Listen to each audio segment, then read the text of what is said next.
Transport আপনাদের জন্য একটা খুব জরুরি, আমি মনে করি। এটা আপনাদের একটা মোটরসাইকেল দেওয়া খুব বড় কথা। আপনার 30 লক্ষ টাকা আপনার লোন দেওয়া হয় সেক্রেটারিদের গাড়ি কেনার জন্য, যারা আপনার মাঠে ফসল ফলার খাদ্য নিরাপত্তা নিশ্চিত করেন, তাদের একটা মোটরসাইকেল হবে না, এটাই বিশ্বাস করি।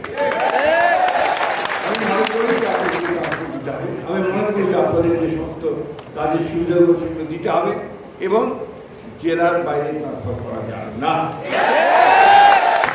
আরেকটা ঘটনা আছে আপনার প্রাইমারি স্কুলের টিচার হেডমাস্টার থেকে বদলি করে দেয়, তার বদলি ঠিক করতে তাকে ঢাকায় আসতে হয়। এই যে একটা ব্যুরোক্রেটিক সমস্ত ঘটনা তৈরি করা হয়েছে গত 15-16 বছরে, এগুলো বাংলাদেশের মূল জায়গাটাকে আমরা বিনষ্ট করে দিয়েছি।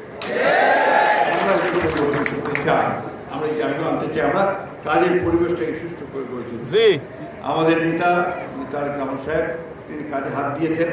আপনি ইতিমধ্যে শুনেছেন জাহিদের কাছে যে কাজগুলো তিনি হাত দিয়েছেন সেগুলো একটা বেসিক কাজ, আইডি কার্ড, কৃষক কার্ড, খাল খনন কর্মসূচি, আপনার বৃক্ষরোপণ, আমাদের এই যে মসজিদে মন্দিরে যারা আপনার পুরোহিত আছেন, ইমাম আছেন, তাদেরকে ভাতা প্রদান করা, খেলোয়াড়দেরকে যারা খেলাধুলা করে তাদেরকে ভাতা দেওয়া, তাদেরকে আপনার যারা দুস্থ খেলোয়াড় তাদেরকে ভাতা দেওয়া, এগুলো যুগান্তকারী পদক্ষেপ নিয়ে নিয়েছে। আমি প্রস্তাব করবো ভাবছি আমার সঙ্গে জাহিদের ইচ্ছা যে আগে শ্রেষ্ঠ কৃষকদেরকে জাতীয় পুরস্কার দেওয়া হবে, সেটা আবার চালু করার কথা আমি বলব।